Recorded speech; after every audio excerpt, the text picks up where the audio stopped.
नमस्ते everyone, welcome back to my channel law with Himanshi. इस lecture में हम डिस्कस करेंगे contract first general principle of contract के सभी इंपॉर्टेंट क्वेश्चंस एंड पीवाईक्यूज। अगर आप जनरली एग्जाम में अच्छा स्कोर करना चाहते हो तो ये सेशन स्किप मत करना। ये सेशन उन स्टूडेंट के लिए तो इम्पोर्टेंट है ही जिन्होंने सिलेबस पढ़ रखा है, उनके लिए एक रिवीजन सेशन है ये। बट जिन्होंने नहीं पढ़ रखा, स्ट्रेस में है, कंफ्यूज्ड है कि कहाँ से शुरू करें, don't worry, after this video you will feel sorted, confident and fully prepared. बस ये वीडियो एंड तक देखिए, you will become 100% exam ready. So notebook लेकर बैठ जाओ and let's start. So this is the syllabus of contract first general principle of contract. इस syllabus के according ही मैंने अपनी इस लेक्चर में PYQs and important question discuss किए हैं।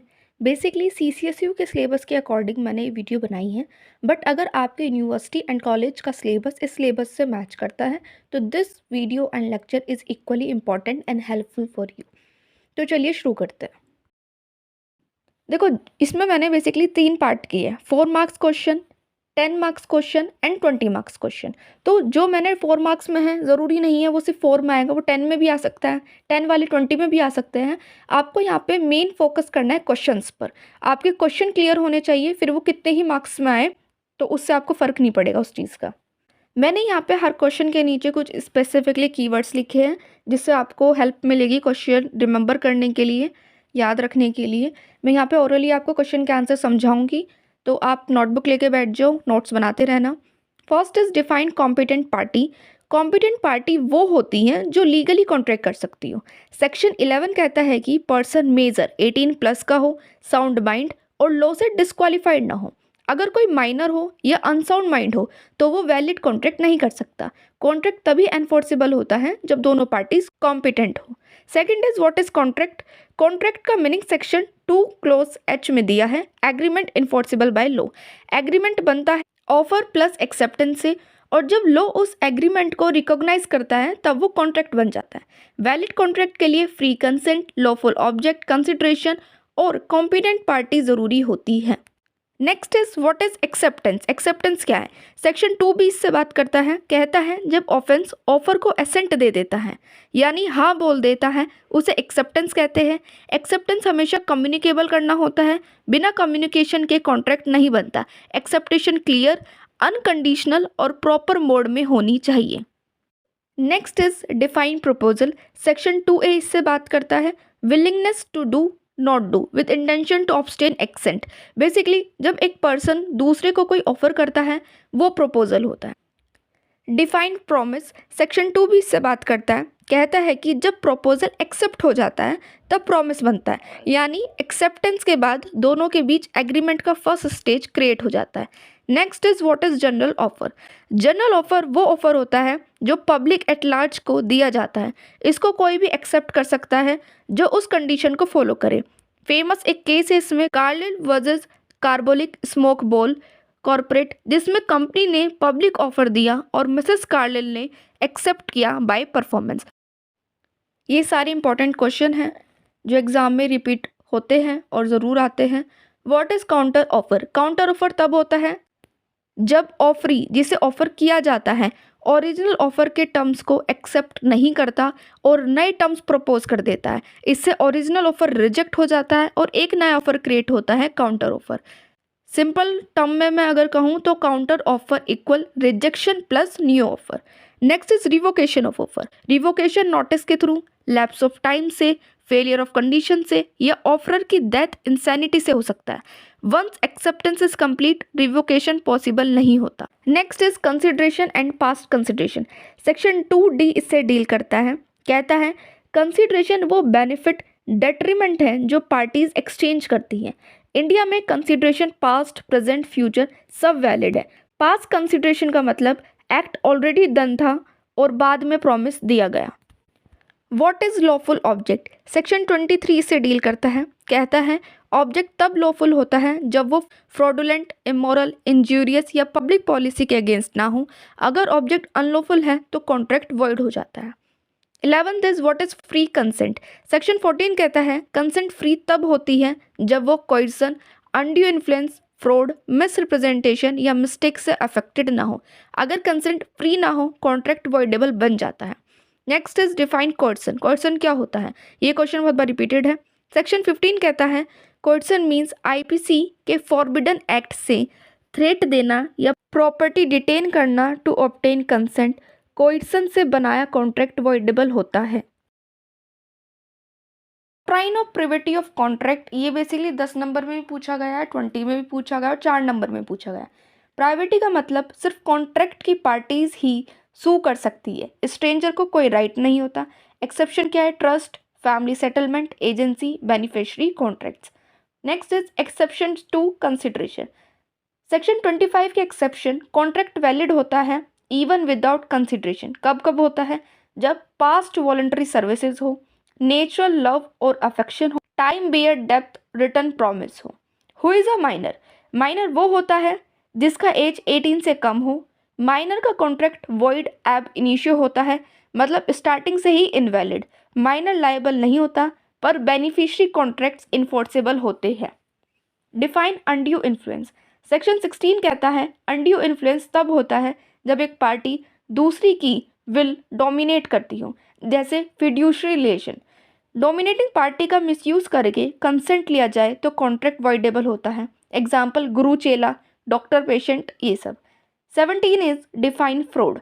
Section 17 explain fraud as intentional deception, जिसमें पार्टी जानबूझकर फॉल्स स्टेटमेंट देती है या कंसीलमेंट करती है। फ्रॉड से कंसेंट अफेक्ट होता है और कॉन्ट्रैक्ट वॉइडेबल बन जाता है। मिस रिप्रेजेंटेशन क्या होता है? सेक्शन 18 कहता है मिस रिप्रेजेंटेशन एक इनोसेंट फॉल्स स्टेटमेंट होता है, इंटेंशन टू डिसीव नहीं होता, इससे भी कंसेंट फ्री नहीं रहती, इसीलिए कॉन्ट्रैक्ट वॉइडेबल होता है। What is voidable agreement? Voidable agreement वो होता है जिसमें एक पार्टी का कंसेंट फ्री नहीं था, लेकिन सेक्शन 19 कहता है इंजर्ड पार्टी के पास चॉइस होती है, कंटिन्यू करे या रिस्काइंट करें। Reason usually coercion, fraud, undue influence, misrepresentation होता है। वेजरिंग एग्रीमेंट क्या होते हैं? एक सर्टेन फ्यूचर इवेंट पर बेस्ड होता है जिसमें दोनों पार्टी विन लॉस का चांस रखते हैं। इसका कोई रियल बिजनेस इंटरेस्ट नहीं होता। इंडिया में ये वॉइड होते हैं। स्टैंडर्ड फॉर्म ऑफ कॉन्ट्रैक्ट किसे बोलते हैं? ये प्री प्रिंटेड कॉन्ट्रैक्ट्स होते हैं जिसमें टर्म्स ऑलरेडी डिसाइडेड होते हैं, जैसे इंश्योरेंस, रेलवे टिकट्स। इसमें बार्गेनिंग पावर नहीं होती, इनको एडिशन कॉन्ट्रैक्ट भी कहते हैं। क्वासी कॉन्ट्रैक्ट्स किसे बोलते हैं? ये क्वेश्चन भी बहुत इंपॉर्टेंट है। क्वासी कॉन्ट्रैक्ट रियल कॉन्ट्रैक्ट नहीं होता, बट लॉ इम्पोज करता है to prevent unjust enrichment. Section 68 to 72 में दिया है, like necessary supplied, money paid by mistake etcetera. Quantum meruit क्या है? क्वांटम मेरिट का मतलब है एज मच एज अर्न्ड। जब कॉन्ट्रैक्ट पार्शियली परफॉर्म हुआ हो या वर्क डन हो बट पेमेंट नहीं मिले तो पार्टी रीजनेबल रेम्यूनरेशन क्लेम कर सकती है। Discharge of contract, contract discharge होता है जब ऑब्लिगेशन खत्म हो जाए। Performance, agreement, novation, impossibility, lapse of time, breach. After discharge parties free हो जाती है। What is mistake of fact and mistake of law? Basically अगर किसी को फैक्ट की मिस्टेक हो तो कॉन्ट्रैक्ट वॉइड हो जाएगा, लेकिन अगर लॉ की मिस्टेक हो तो वो क्या रहेगा? वो वैलिड रहता है। ये जनरल रूल है। कंटिजेंट कॉन्ट्रैक्ट क्या होते हैं? सेक्शन 31 कहता है contingent contract future uncertain event पर डिपेंड करता है। इवेंट ओकर होगा तभी कॉन्ट्रैक्ट एनफोर्सेबल बनेगा, मतलब अगर इवेंट होता है तो कॉन्ट्रैक्ट एनफोर्सेबल होगा। वॉइड एग्रीमेंट क्या होता है? सेक्शन 2 क्लोज डी बात करता है वॉइड एग्रीमेंट की। वॉइड एग्रीमेंट का कोई लीगल इफेक्ट नहीं होता, शुरू से ही अनएनफोर्सेबल होते हैं। Explain how unsoundness of mind affect the capacity to contract, कि कैसे अनसाउंडनेस ऑफ माइंड इफेक्ट करती है कॉन्ट्रैक्ट को। अनसाउंड माइंड पर्सन को कॉन्ट्रैक्ट समझ नहीं आता।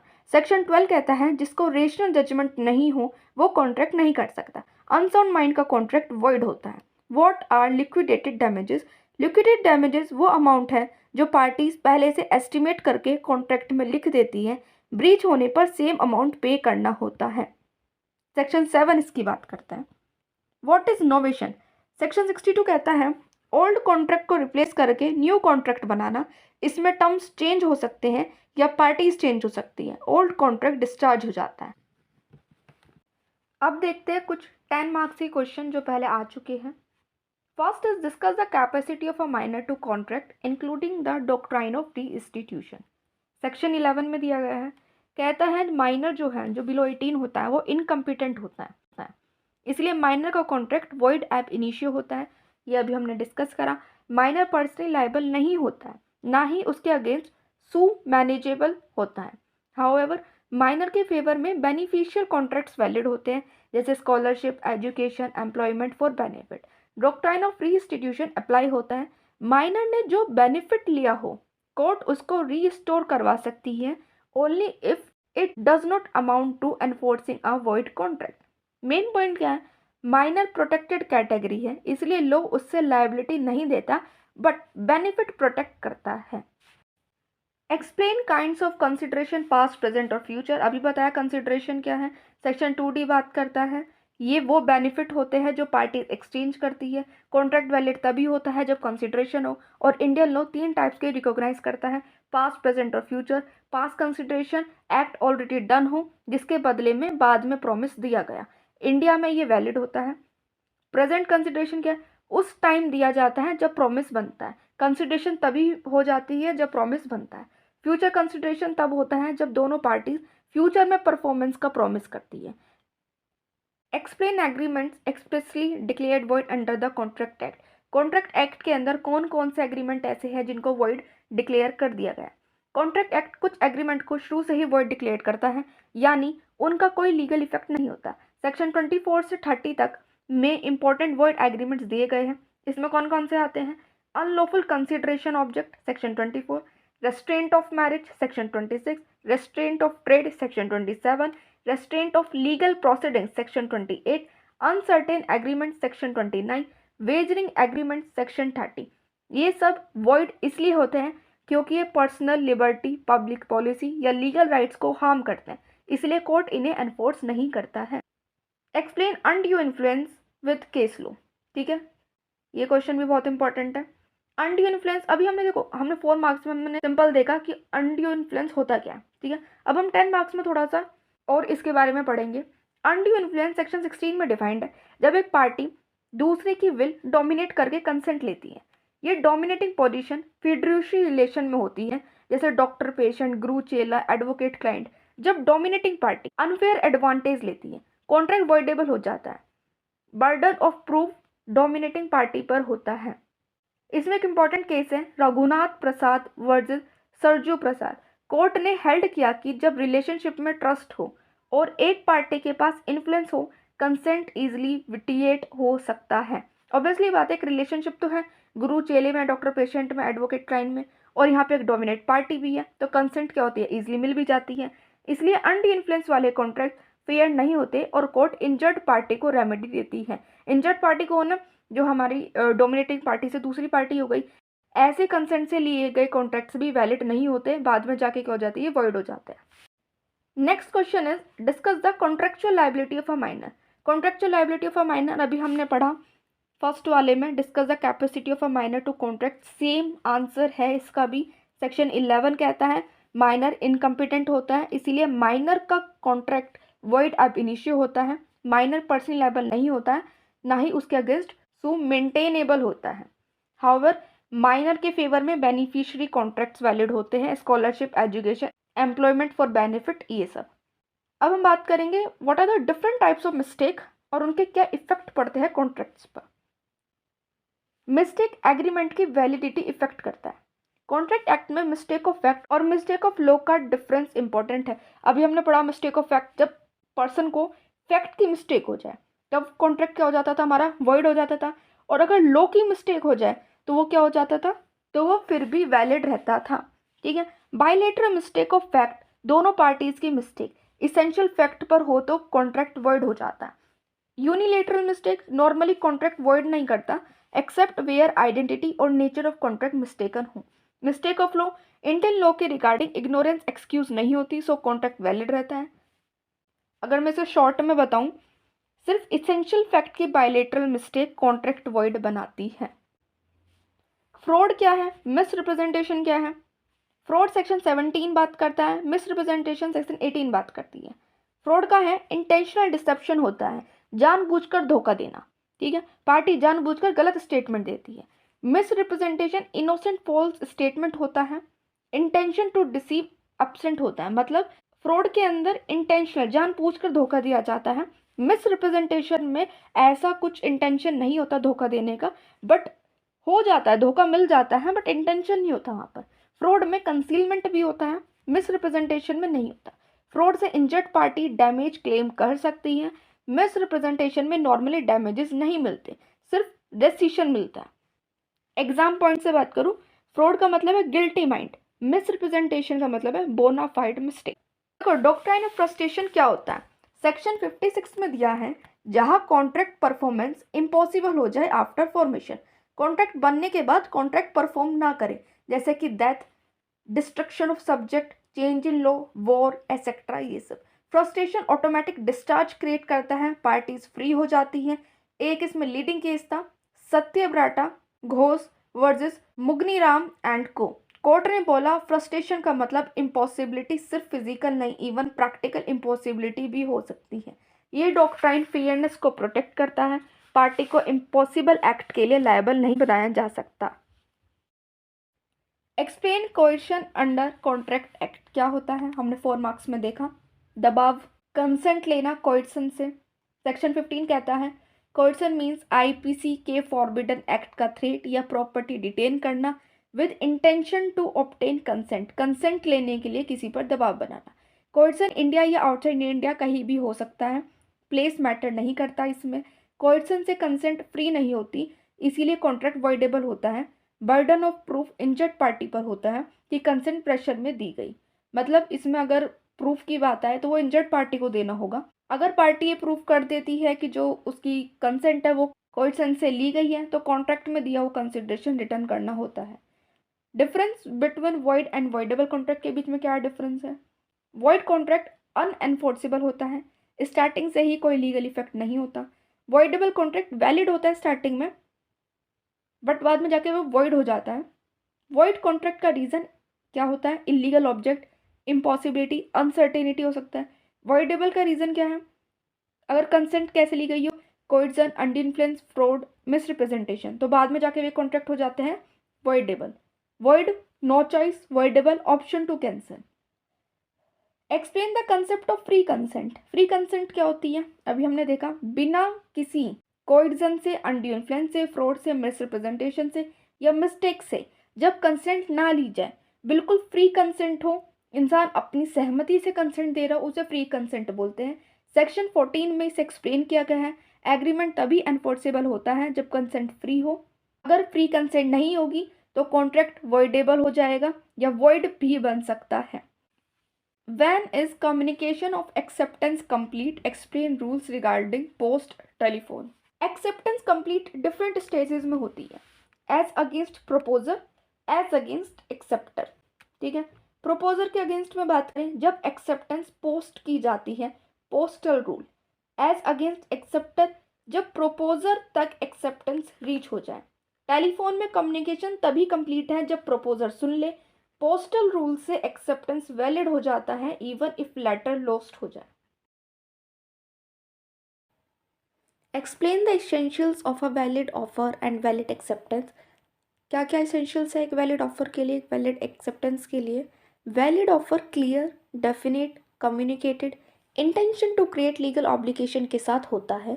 इन्विटेशन टू ऑफर, ऑफर नहीं होता, सेक्शन 2A में बताया गया। Acceptance absolute, unconditional, proper mode में एंड कम्युनिकेटेड होनी चाहिए। ऑफर प्लस एक्सेप्टेंस मिलकर एग्रीमेंट बनाते हैं और जब वो एग्रीमेंट एनफोर्सेबल बाय लॉ हो जाता है वो कॉन्ट्रैक्ट बन जाता है। Next question is explain different type of damages compensation under the contract act. क्या क्या है डैमेजेस, कौन कौन से हैं। डैमेजेस का एम क्या है, कंपनसेट करना इंजर्ड पार्टी को, लॉस कवर करना, पनिशमेंट देना नहीं इसका काम है। टाइप्स हैं ordinary damage, special damage, exemplary, liquidated, nominal. Ordinary foreseeable losses cover करता है। स्पेशल डैमेजेस तब मिलते हैं जब स्पेशल सर्कमस्टांसेस कम्युनिकेट किए गए हों। Discuss standard forms of contract and their limitation. क्या क्या है, standard form contract pre printed terms वाले एग्रीमेंट होते हैं जिसमें बार्गेनिंग पावर अनइक्वल होती है। कंज्यूमर को टर्म्स रीड करने का चांस नहीं मिलना, ये अनफेयरनेस है। लिमिटेशन क्या है इसकी? Inequality, harsh terms, no negotiation, exploitation. Courts judicial control use करते हैं, reasonableness test, special notice rule, ये सब। Next is explain offer and invitation to offer with important differences. Offer intention to create legal obligation के साथ होता है, invitation सिर्फ willingness होती है। ऑफर एक्सेप्ट हो सकता है, इन्विटेशन से नेगोशिएशन स्टार्ट होता है। Describe modes of discharge of contract, मतलब एक कॉन्ट्रैक्ट को कैसे डिस्चार्ज कर सकते हैं, खत्म कर सकते हैं। कॉन्ट्रैक्ट डिस्चार्ज होता है performance, mutual agreement, rescission, novation, remission, impossibility, breach, lapse of time से। डिस्चार्ज के बाद पार्टीज फ्री हो जाती है, ठीक है। या तो म्यूचुअल एग्रीमेंट हो जाए, आपसी सहमति से खत्म कर दें, है ना। किसी टाइम तक आपने कॉन्ट्रैक्ट बनाया है, वो टाइम ड्यूरेशन पीरियड खत्म हो जाए, उसके बाद ऑटोमेटिकली कॉन्ट्रैक्ट डिस्चार्ज हो जाता है। ब्रीच कर दे, एक जना धोखा दे दे, उससे भी कॉन्ट्रैक्ट खत्म हो जाता है। Explain quasi contracts and their type. Section 68 to 72 quasi contract की बात करता है। कॉन्ट्रैक्ट कोई भी एग्रीमेंट होती नहीं है बेसिकली, बट लॉ इम्पोज करता है अनजस्ट एनरिचमेंट प्रिवेंट करने के लिए, necessary supply payment by mistake, non gratuitous acts, finder of goods, money paid under coercion हैं, ये सब क्वासी कॉन्ट्रैक्ट्स होते हैं। What is contingent contracts and their enforceability. Section 31 कहता है फ्यूचर अनसर्टेन इवेंट पर डिपेंड कॉन्ट्रैक्ट्स कॉन्टीजेंट होते हैं। इवेंट ओकर होना कंडीशन है, अगर इवेंट नहीं होगा तो कॉन्ट्रैक्ट भी नहीं होगा। सेक्शन 32 से 36 में इसके रूल्स हैं। एनफोर्सिबिलिटी की अगर हम बात करें, सेक्शन 32 से 36 में ये रूल है, इवेंट होना और इवेंट ना होना ही डिसाइड करेगा एनफोर्सिबिलिटी कॉन्टीजेंट कॉन्ट्रैक्ट्स की। Explain the rules relating to damage under breach of contract. क्या क्या रूल्स हैं? Damages compensate for natural and probable loss, ये हमने अभी पढ़ा। स्पेशल डैमेजेस क्या क्या टाइप्स थे ये सब। सेक्शन 73 में फोरसीएबल लॉसेस ही रिकवर होते हैं। Special damages require prior knowledge, injunction and special performance equitable remedies हैं। मैंने पूरी कोशिश की है कि आपको ये सब्जेक्ट अच्छे से समझ में आए। हर क्वेश्चन को मैंने यहाँ पे डीपली एक्सप्लेन करने की कोशिश की है। अगर आपको वीडियो सच्ची में हेल्पफुल लग रही हो तो प्लीज़ लाइक करें जाके वीडियो को। आपकी हर लाइक मुझे मोटिवेशन देती है to make such more lectures for you. And comment में बताना लेक्चर आपको कैसा लगा। कोई चीज़ अगर आपको नहीं समझ में आती है कमेंट बॉक्स में बताएं, I will try to explain there. And next किस सब्जेक्ट पर आपको इम्पॉर्टेंट क्वेश्चन की वीडियोस चाहिए। तो अब शुरू करते हैं 20 मार्क्स के क्वेश्चंस को। First is explain the scope, evolution and purpose of the Indian contract act 1872। क्या पर्पस है, क्या इवोल्यूशन है, क्या स्कोप है। तो बेसिकली जब क्वेश्चन आता है तो आप इसको ढंग से अच्छे से लिख के आओ। सबसे पहले लिखो what is Indian contract act, कौन कौन से सेक्शंस हैं जो मैंने स्टार्टिंग में बताया आपको, ठीक है। उसके बाद scope, then evolution, then purpose, ये सब आप लिख के आओ। इंडियन कॉन्ट्रैक्ट एक्ट 1872 इंडिया का फाउंडेशनल कमर्शियल लॉ है जो सब डेली ट्रांजैक्शंस को रेगुलेट करता है, सेल, सर्विस, बिजनेस एक्सेट्रा। इसका पर्पस है फेयरनेस क्रिएट करना, राइट्स ड्यूटीज डिफाइन करना और डिस्प्यूट को सॉल्व करना। ये एक्ट ब्रिटिश कॉमन लॉ से इवॉल्व हुआ है और इंडिया में यूनिफॉर्म कॉन्ट्रैक्ट रूल्स इंट्रोड्यूस्ड किए। इसका स्कोप क्या है? Offer acceptance, consideration, capacity, free consent, remedies, quasi contracts, breach, damages, ये सब। पर्पस क्या है? Certainty, predictability, protection of parties and smooth economic transaction. इस एक्ट के बिना ट्रेड और एग्रीमेंट्स रिलायबल नहीं होते। Explain consideration in detail, definition, essential, kinds and exception. Kinds में पहले आपको बता चुकी हूँ, पास्ट, प्रेजेंट एंड फ्यूचर, ये सब होते हैं। कंसिडरेशन भी पहले मैं एक्सप्लेन कर चुकी हूँ, व्हाट इज कंसिडरेशन, ठीक है। मैं आपको एक बार बता देती हूँ। सेक्शन 2D कंसिडरेशन की बात करता है, वो बेनिफिट है जो प्रॉमिस के एक्सचेंज में दिया जाता है। इसेंशियल्स क्या है? फुल कंसिडरेशन होना चाहिए, रियल होना चाहिए, नॉट इम्पॉसिबल, पार्टीज के डिजायर से होना चाहिए। Kinds, past, present, future.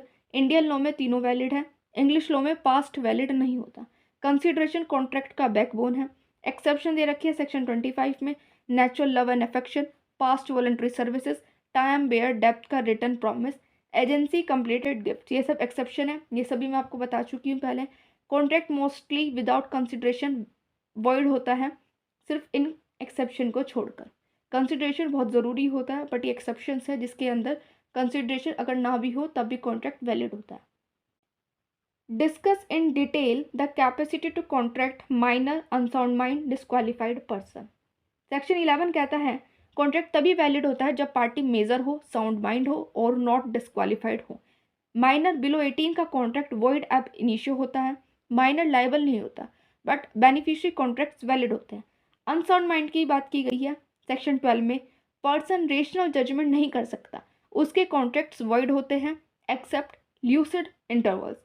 Disqualified person क्या है? Alien enemies, foreign sovereigns, insolvents, convicts, ये सब।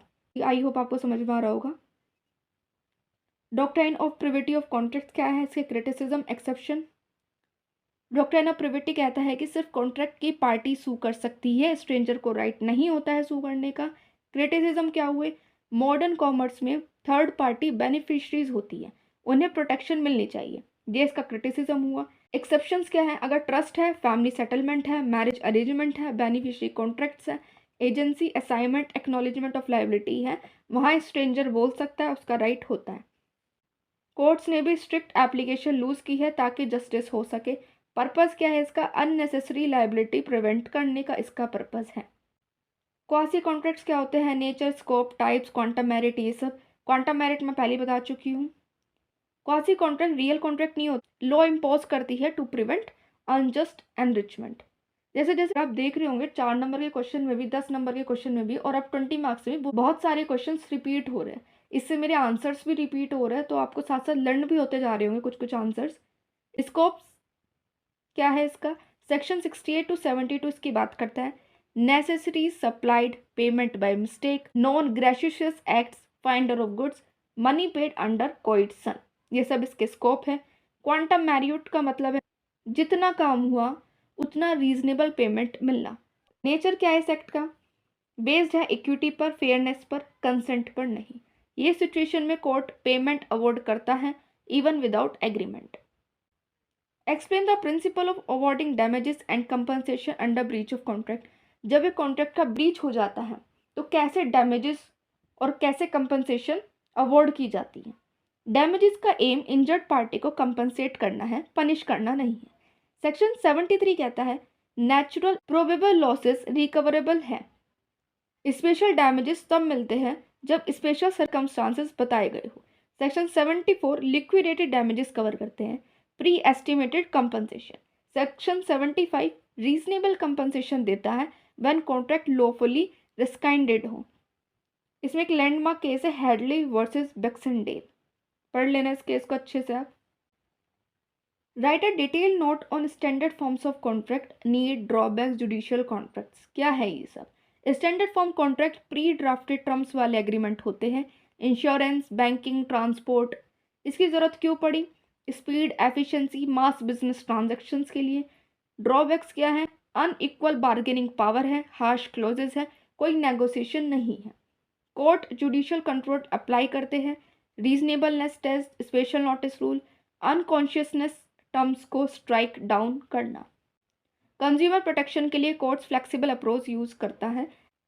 तो अगर आप देख रहे हो जो question maximum question 4 marks, 10 marks, 20 marks में रिपीट हो रहे हैं, तो ये क्वेश्चन तो बिल्कुल आप अच्छे से करके जाना, बिकॉज इनके चांसेस 90 to 95% है एग्जाम में आपको जरूर मिले। Explain the concept of free consent under the contract act, analyse coercion, undue influence, fraud, misrepresentation and mistake with case laws. Free consent section 14 कहता है कंसेंट तभी वैलिड है जब प्रेशर, चीटिंग, डोमिनेंस या मिसअंडरस्टैंडिंग से ना हो। कोइसन सेक्शन 15 में है, थ्रेट या IPC act. Undue influence section 16 में है, डोमिनेटिंग विल। फ्रॉड सेक्शन 17 में है, इंटेंशनल डिसेप्शन। मिसरिप्रेजेंटेशन सेक्शन 18 में है, innocent falsehood. Mistake fact essential void होता है, और अगर लॉ की मिस्टेक हो तो वो वॉइड नहीं होता। कंसेंट डिफेक्टेड हो तो कॉन्ट्रैक्ट वॉइडेबल वॉइड होता है। बेसिकली इसकी बात मैं पहले कर चुकी हूँ, इसीलिए मैंने आपको बहुत सीधी सीधी लैंग्वेज में चीज़ें बताई है, पहले मैंने इन सब के बारे में बता दिया है। State the principle according to which damages for breach of contract are assessed. Rule के बेसिस पर ये होता है। कोर्ट डैमेज एसेस करती है नेचुरल कॉन्सिक्वेंसेस पर और फोरसीनेबल लॉसेस के बेस पर। स्पेशल डैमेजेस प्रायर नॉलेज पर डिपेंड करते हैं। रिमोट अनयूजुअल लॉसेस रिकवरेबल नहीं होते। लिक्विडेटेड डैमेजेस रीजनेबल एस्टिमेट होते हैं, पेनल्टी कोर्ट्स रिड्यूस कर सकती है। इसका एम क्या है? पार्टी को सेम पोजीशन में लाना as if contract performed. Void and voidable agreement क्या होते हैं? वॉइड जो अनएनफोर्सेबल होते हैं, वॉइडेबल इंजर्ड पार्टी के ऑप्शन पर रिस्काइंडेबल। वॉइड एग्रीमेंट के क्या रीजंस है? इलीगल ऑब्जेक्ट अगर है, इम्पॉसिबल एक्ट है, uncertainty, restaurant of trade, wagering, ठीक है। और वॉइडेबल के क्या रीजन है? कोइट्सन, अनड्यू इन्फ्लुएंस, फ्रॉड, मिसरिप्रेजेंटेशन, ये सब। फ्रॉड से लिए कॉन्ट्रैक्ट वॉइडेबल होता है, इलीगल ऑब्जेक्ट वाला एग्रीमेंट वॉइड होता है। वॉइड में कोई भी राइट नहीं होते, वॉइडेबल में रेमेडी होती है। ये भी मैं आपको पहले बता चुकी हूँ, इसलिए मैं यहाँ पे अब शॉर्ट करके बता रही हूँ। कंटीजेंट कॉन्ट्रैक्ट क्या होते हैं, इसके टाइप्स, एनफोर्सिबिलिटी, डॉक्ट्राइन्स, ये सब। कॉन्टीजेंट कॉन्ट्रैक्ट सेक्शन 31 में based on uncertain future events होते हैं। टाइप्स क्या है? Happening of event, non happening, collateral events, हो भी सकता है इवेंट, नहीं भी हो सकता। एनफोर्सिबिलिटी क्या है? सेक्शन 32 से 36 डिफाइन करते हैं, इवन ओकर हो तब एनफोर्सेबल, अगर नहीं ओकर होता इवेंट तो वॉइड हो जाता है। इंश्योरेंस, इंडैमिनिटी इसके एग्जाम्पल्स हैं। पर्पस क्या है? Risk distribution. Doctrine of frustration, supervening impossibility, इसमें लैंडमार्क केसेस, ये सब, ये मैंने पहले भी बताया है। सेक्शन 56 कहता है कॉन्ट्रैक्ट इम्पॉसिबल हो जाए तो फ्रस्ट्रेट हो जाता है, पार्टीज फ्री हो जाती है। रीजन क्या है? Death, war, government ban, change in loan, destruction. Leading case क्या है? सत्याग्रह घोष। इम्पॉसिबिलिटी का मीनिंग प्रैक्टिकल इम्पॉसिबिलिटी भी होता है। और अदर केसेस की अगर मैं बात करूं तो एक केस है Taylor versus Caldwell. Frustration fairness ensure करता है। तो ये जो जितने भी क्वेश्चन में मैंने लैंडमार्क केस या केसेस लिखे हैं उनका एटलीस्ट एक केस आप जरूर पढ़कर जाए। What is meant by voidable contract? Differentiate between voidable contract, void agreement and void contract. Void agreement तो हमने पढ़ा क्या होता है, ठीक है। देखो, वॉइडेबल कॉन्ट्रैक्ट और वॉइड कॉन्ट्रैक्ट की अगर मैं बात करूं तो वॉइड कॉन्ट्रैक्ट स्टार्टिंग से ही वॉइड होते हैं, और वॉइडेबल कॉन्ट्रैक्ट वे कॉन्ट्रैक्ट होते हैं जो बनते तो ऐसे हैं कि वे वैलिड कॉन्ट्रैक्ट है बट बाद में जाके वे वॉइड हो जाते हैं। जैसे जब consent, coercion, undue influence, misrepresentation, fraud इन सब से ली जाती है तब वे कॉन्ट्रैक्ट बाद में जाके वॉइड हो जाते हैं। वॉइड एग्रीमेंट शुरू से इनवैलिड होता है, वॉइड कॉन्ट्रैक्ट वैलिड था बट लेटर अनएनफोर्सेबल हो जाता है। जो वॉइड कॉन्ट्रैक्ट होता है उसका रीजन क्या होता है? इम्पॉसिबिलिटी, वे हो ही नहीं सकते स्टार्टिंग से। और वॉइडेबल का रीजन क्या है? Defective consent. वॉइड में कोई राइट नहीं होता, वॉइडेबल में चॉइस होती है। वॉइड कॉन्ट्रैक्ट्स में राइट्स खत्म हो जाते हैं। Explain the discharge of contracts, all possible modes including performance, breach, novation, remission, impossibility and lapse of time. Discharge means end of contractual obligation. किस किस तरह से डिस्चार्ज हो सकते हैं? परफॉर्मेंस के बेसिस पर, म्यूचुअल एग्रीमेंट के बेसिस पर, lapse of time, breach, impossibility, operation of law का मतलब है जैसे डेथ, इंसॉल्वेंसी, ये सब। आफ्टर डिस्चार्ज पार्टीज फ्री हो जाती है। इस लेक्चर में मैंने इंपॉर्टेंट पॉइंट ही डिस्कस किए हैं जो एग्जाम के लिए इंपॉर्टेंट है। अगर मैं इसमें सब कुछ डीपली एक्सप्लेन करूंगी तो वीडियो बहुत लंबी हो जाएगी, इसीलिए मैंने सिर्फ इसके अंदर एग्जाम पॉइंट ऑफ व्यू से क्वेश्चंस बनाए हैं ताकि आप एग्जाम से एक दिन पहले भी अगर आप देखो तो आप एग्जाम अच्छे से कर पाओ और आपके नंबर भी अच्छे आए। Explain the statement that every contract is an agreement but every agreement is not a contract. देखो, एग्रीमेंट क्या होता है? एक पर्सन ने प्रपोजल दिया, एक ने एक्सेप्ट कर लिया, साथ में कंसिडरेशन, ये बन गया आपका एग्रीमेंट। लेकिन कॉन्ट्रैक्ट कब होगा? जब लीगल एनफोर्सिबिलिटी होगी, मतलब एनफोर्सेबल हो जाएगा लॉ से तो वो कॉन्ट्रैक्ट बन जाएगा। हर एग्रीमेंट लीगली एनफोर्सेबल नहीं होते, जैसे कुछ सोशल एग्रीमेंट होते हैं, मॉरल एग्रीमेंट्स होते हैं, ये बाय लॉ एनफोर्सेबल नहीं होते तो ये कॉन्ट्रैक्ट नहीं बन सकते। ओनली दोज एग्रीमेंट जिनके essentials free consent, lawful object, consideration, competency ये सब कंप्लीट हो वो कॉन्ट्रैक्ट बनते हैं। An agreement made without consideration is void. Explain and state the exception to this rule. ये मैं पहले ही बता चुकी हूँ। बेसिकली कंसिडरेशन बहुत ज़्यादा ज़रूरी होता है एक कॉन्ट्रैक्ट के लिए, एक वैलिड कॉन्ट्रैक्ट के लिए, बट कुछ एक्सेप्शन थे जो मैंने आपको बताए थे सेक्शन 25 के अंदर, like natural love and affection, past voluntary services, time barred डेप्थ, कंप्लीटेड गिफ्ट या एजेंसी। अगर ये सब एक्सेप्शन है तो फिर भी कॉन्ट्रैक्ट आपका क्या हो जाएगा? वैलिड हो जाएगा। बट नॉर्मली जनरल रूल यही है सेक्शन 25 में है कि अगर कंसिडरेशन नहीं है तो कॉन्ट्रैक्ट वॉइड होगा आपका। बिना कंसिडरेशन के प्रॉमिस एनफोर्सेबल नहीं होता, बट कुछ एक्सेप्शन है जो मैं आपको ऑलरेडी बता चुकी हूँ। तो basically these are the most important and repeated questions of contract first general principle of contract. I hope ये लेक्चर आपको अच्छे से समझ में आया होगा। Thank you so much students for watching the session till the end. अगर आप यहाँ तक पहुँच गए हो तो trust me you are ready for the exam. आज के PYQs को, इंपॉर्टेंट क्वेश्चन को अच्छे से नोट कर लेना। यहाँ से ही 60 to 70% पेपर आएगा आपका। बस अब आपको एक काम करना है, इन क्वेश्चन को 2 से 3 बार रिवाइज करना, इंपॉर्टेंट केस लॉस पढ़ना अच्छे से। अगर आपको वीडियो हेल्पफुल लगा तो प्लीज़ लाइक करना वीडियो को, सब्सक्राइब करना चैनल को, और प्लीज़ कमेंट में बताना ज़रूर कि आपको लेक्चर कैसे लगा। कुछ समझ में ना आए हो तो प्लीज़ कमेंट करें, मैं आपको वहाँ पर समझाने की पूरी कोशिश करूँगी। अब तो कमेंट करना ही आप कि आपको वीडियो लेक्चर कैसा लगा, बट एग्ज़ाम जिस दिन आपका एग्ज़ाम हो उस दिन एग्ज़ाम के बाद आकर यहाँ पर कमेंट ज़रूर करना कि आपको इस लेक्चर से कितनी हेल्प मिली। So all the best for your exam, stay consistent, stay confident, see you in the next lecture.